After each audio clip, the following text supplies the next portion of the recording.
Marine Le Pen est au second tour de l'élection présidentielle. Elle est même dans les sondages au coude à coude avec Emmanuel Macron. Pour gagner, elle fait tout pour adoucir son image. C'est un travail qu'elle a engagé depuis plusieurs années. Elle avait à l'époque déjà, par exemple, renvoyé son propre père du parti. Le Rassemblement National reste un parti d'extrême droite. Son logo, la fameuse flamme, est emprunté au MSI, un parti italien fasciste. Au fil des années, ce logo a été retravaillé, a changé, mais pourtant la flamme, elle est encore là.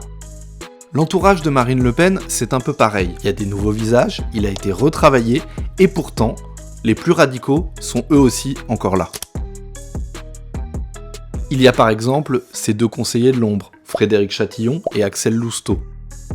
C'est des amis intimes de Marine Le Pen, elle les a rencontrés alors qu'elle était à la fac. Dans leur jeunesse, Lousteau et Chatillon étaient militants au GUD, le groupe Union Défense. C'est un syndicat étudiant d'extrême droite. C'est aussi et surtout un groupuscule violent antisémite. C'est par exemple deux autres militants du GUD qui, il y a quelques semaines, ont abattu le rugbyman Aramburu dans une rue de Paris.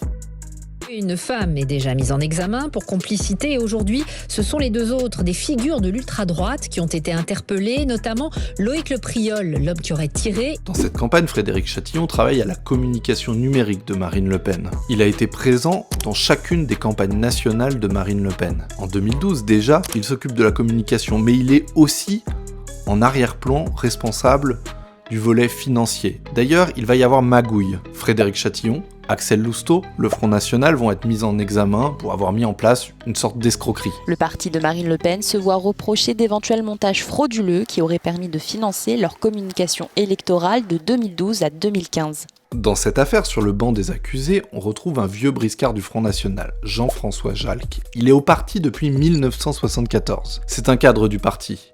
Il a été vice-président du Front National et devait même être président par intérim, à la place de Marine Le Pen, candidate. Il sera empêché. La presse va ressortir des propos négationnistes qu'il aurait tenus en 2000.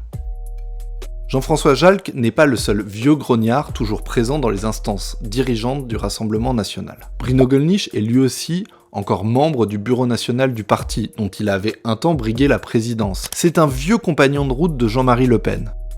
Lui aussi a par le passé tenu des propos négationnistes. Bruno Gollnisch n'a jamais cessé de fréquenter l'extrême droite la plus radicale et la plus antisémite, comme les multicondamnés Dieudonné ou Alain Soral. Il n'est pas le seul au Rassemblement National à les avoir fréquentés. David Rachlin, le sénateur du Var, a eu un temps sa carte à Égalité et Réconciliation, l'association à la gloire du polémiste d'extrême droite. C'est Street Press qui en 2017 révélait cette information.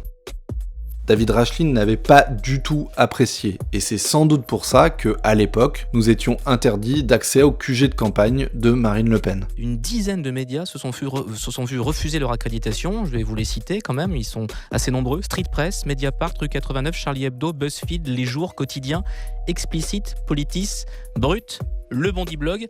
Vous choisissez vos journalistes, qu'est-ce qui se passe ? Au Rassemblement National, on trouve aussi des identitaires. La figure tutélaire au sein du parti de ce courant, c'est Philippe Vardon. Dans sa jeunesse, il fréquente les mouvements skinhead.